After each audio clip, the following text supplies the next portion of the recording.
Today I'm going to tell you all about my stay in the brand new Resort Studio rooms at the Grand Floridian during the week of its opening.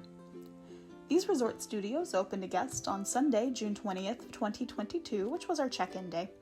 We spent 5 nights in our room in the Big Pine Key building, which is where all of those new resort studios are located. We stayed in a standard view on the 3rd floor and had a nice view of the other buildings and the pool area. This balcony was spacious and had 2 chairs and a table. When we entered the building, we were greeted by cast members and offered a glass of celebratory punch to celebrate the opening of these new villas. This is only one of 2 resorts across Walt Disney World whose DVC studio rooms have 2 queen beds. The other 2 queen beds are the deluxe studio rooms over at Old Key West. Here at the Grand Floridian, only the resort studios have 2 queen beds.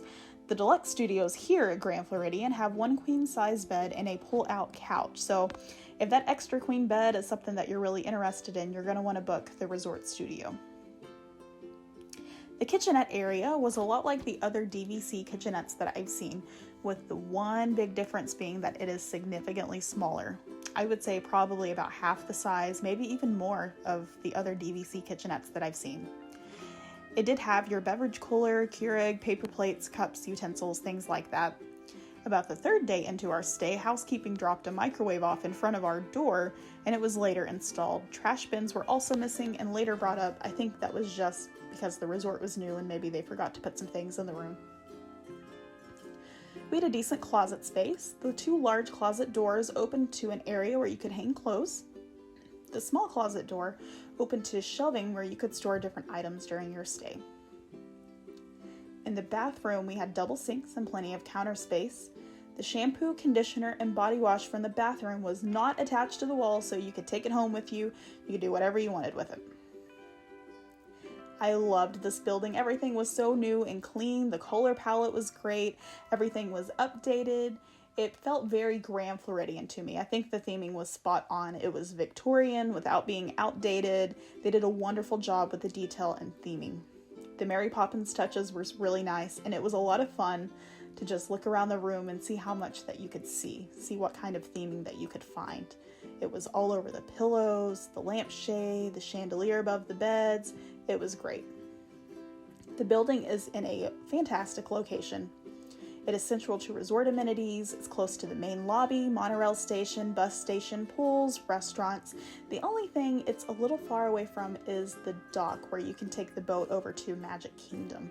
I would say maybe it's about a 5-minute walk. It's not too bad, but it is a bit of a walk.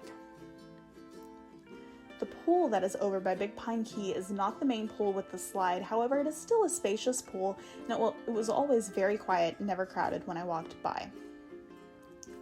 The walk over to the main pool isn't too bad. It's probably about a 5-minute walk. This pool was always pretty crowded whenever I walked by. There is a drink refill station at the main pool, so you can bring your resort refillable mugs down. You can get a drink refill, grab some fresh towels for the pool, and you can have yourself a really nice day by that pool. My only qualm with this building was all of the traffic on the pathway by Big Pine Key. Maybe it was because the building was brand new and they were still doing finishing touches everywhere, but every time I walked back to my room or walked to the main building, I had to dodge golf carts driving between locations and dropping things off.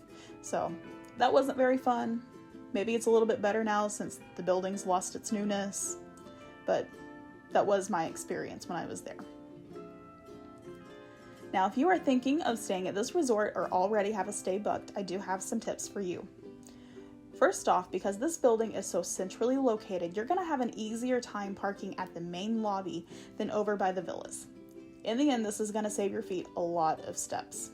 Okay, when we first arrived, the cast member at the gate had directed us to park at the villas since that was what was on our reservation, right? Resort studios at the Grand Floridian villas. But in the end, we figured out that parking at the main lobby saved our feet a lot of steps. It was a lot closer to Big Pine Key. So, something to keep in mind. If you haven't already, give mobile check-in a try. Our room was ready by noon. It was really nice to be able to go in early, unpack, relax, and this is something that you can do from the My Disney Experience app on your phone. You can look at your reservation, and there should be an option to do mobile check-in if that's something that you're interested in.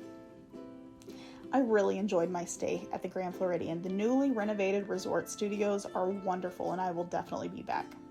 The proximity to Magic Kingdom, I think, is the biggest advantage. It is so nice to be able to just walk to the monorail station, hop on it, and you can be at the Magic Kingdom in a matter of minutes.